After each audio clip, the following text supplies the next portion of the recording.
বলছিলেন যে পরিমাণ টাকার কথা বলছিলেন ওই পরিমাণ টাকা দেওয়া হয়েছে। তো আমাদের এখন সময় নাই বিদায় ওই ব্যানালারে ডাকলাম না।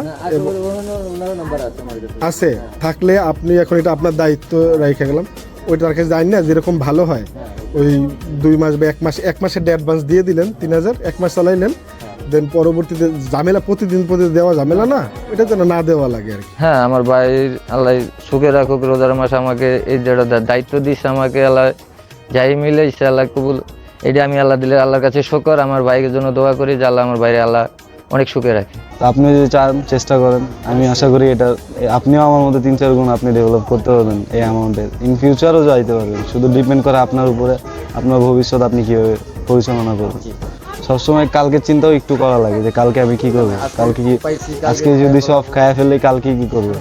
তো এটাই মানুষ ওই মাসের পর মাস কাজ করতে নয়, চিন্তা করে যে মাসে স্যালারি পাবো তারপর ফ্যামিলি মেনটেন্যান্স করবো। তো যাই হোক, দোয়া করবেন। আমি এটা আসলে কোনো আশাই দিইনি আমার, আপনি জাস্ট দোয়া করলেন এটা খুশি, কিন্তু আপনার ভাই হিসাবে জিনিসটা করছি, জাস্ট একটুকুই দোয়া।